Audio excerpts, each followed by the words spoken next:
대한민국 대표 꽃미남들이 한자리에 모인다면, 세계를 움직이는 IT 거물들을 모두 만날 수 있다면, 글로벌 IT 기업들의 창업과 성장, 위기와 극복 스토리는 언제나 우리의 호기심을 끌기 충분한데요.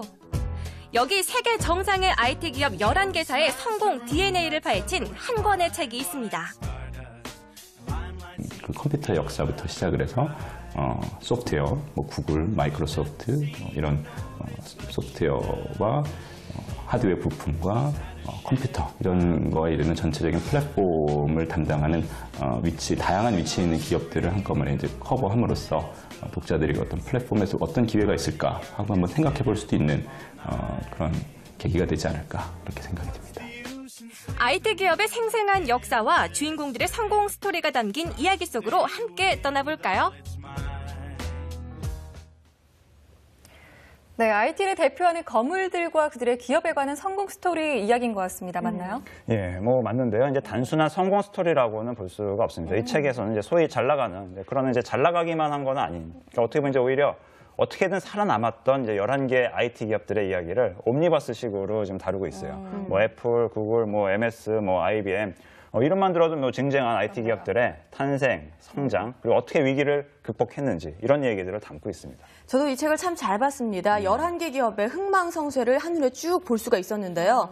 저는 이 책의 제목을 보면서 다윈의 진화론이 떠올랐어요. 가장 오래 살아남은 종은 힘센 종도, 머리 좋은 종도 아니라 적응하는 종이다. 이 책을 보면요. 또 윤종용 전 삼성전자 대표도 이런 비슷한 말을 했다고 책에 나오거든요. 쭉 보니까 책에서도 또 다양한 일화로 이 책의 제목을 잘 뒷받침해주고 있었습니다. 그럼 이 책 제목이 갖는 의미 어떻게 보시나요?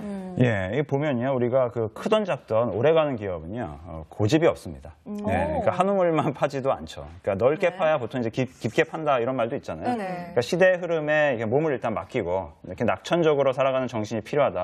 이런 얘기를 하고 싶었던 건 아닐까 이런 생각이 예전에 드네요. 그 장인 정신과는 좀 다르네요. 네. 그러네요. 낙천적으로 살아가는 정신이 필요하다. 벌써부터 다 가슴에 와닿는 말인데요.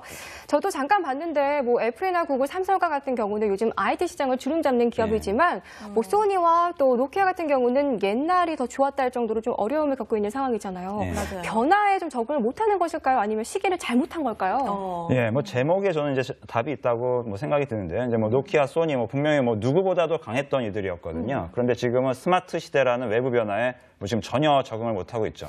근데 하지만 또 지각 변동은 또 언제 벌어질지 모르니까요. 그때까지 살아남아서 버티시면 또다시 적응의 기회가 올지도 모릅니다. 그렇습니다. 적응한다면 또 기회가 올 거라고 또 믿습니다. 이 책을 보면서 또 세계적인 IT 기업들의 얘기 말씀하신 것처럼 보면서 현대판 삼국지다 이런 생각이 들었거든요. 어떨 때는 협력하는 관계였다가 또 어떨 때는 갑자기 시대의 흐름, 상황의 흐름에 따라서 경쟁자가 되기도 했다가 어떤 기업은 꼴찌에서 1등으로 치고 올라가거나 이런 기업들 굉장히 재미있는 이야기 흥미진진했는데요.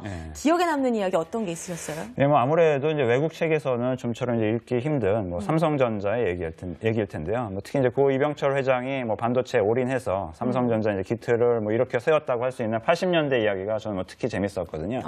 임종원 씨도 책 읽으셨는데 네. 기억에 남는 부분이 있으세요? 저요 정말 기억에 남는 게 많아요. 간단한 거는 IBM이 뭐의 약자게요?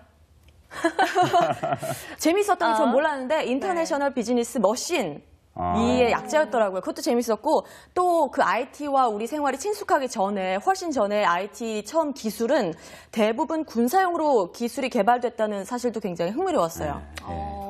저는 좀 이게 살짝 본 상태라 좀 두 분 말씀을 이제 들었으니까 그 부분을 좀 집중적으로 봐야겠네요. 자, 마지막으로 이 책의 매력, 관전 포인트는 뭐라고 생각하시나요? 예, 사실 제가 이 책에 나온 기업들 중에 이제 2군데 회사를 직접 다녔었어요. 직접 다닌 경험자로서 이제 말씀드리면은 꼭 이 책에 쓰여 있는 내용이 100% 완전한 사실인 것만은 아니에요. 아무래도 외부 취재의 이제 한계는 있겠죠. 근데 어떤 사건이나 맥락은 굉장히 잘 짚고 있습니다.